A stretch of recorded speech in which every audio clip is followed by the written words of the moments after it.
Est-ce que la politique financière, économique, de pression de l'administration américaine peut encore enfoncer le bouchon aujourd'hui? Absolument. La politique américaine portée par le président Donald Trump va aggraver cette situation. Déjà, on a les premiers effets de la surtaxe, notamment liés aux exportations, notamment de l'alcool et du cognac par rapport à la Chine, par exemple.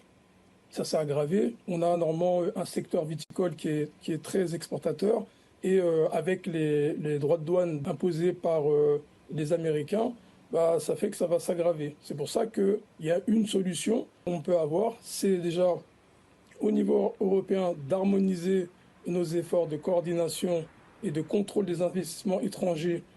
En France, on a un ancien ministre de l'économie qui s'appelle Arnaud Montebourg, qui a fait un décret qui a été utilisé à 3 reprises pour éviter ce genre de sujet, mais je trouve qu'il ne s'est pas assez utilisé.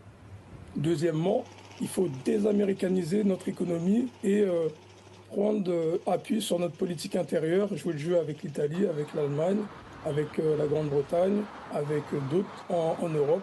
C'est-à-dire il faut plus jouer chacun de son côté, mais il faut jouer collectif, notamment dans le domaine pharmaceutique, aéronautique et automobile, et aussi agricole, parce on a une politique agricole commune en Union européenne qui fonctionne très bien, et du coup on peut se coordonner, notamment parce que l'agriculture est dépendante des aléas climatiques, le réchauffement climatique et d'autres, entre autres.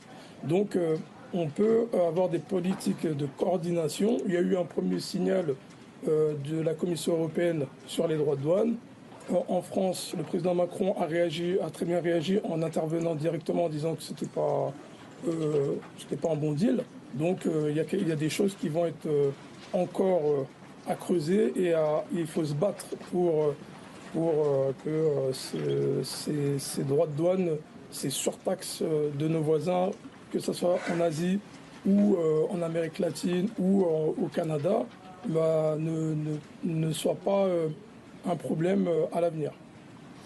Merci beaucoup, Monsieur Tirera, pour ce décryptage. En tout cas, je rappelle Slimane Tirera, essayiste et président du GIST, en direct avec nous depuis Paris. Merci encore.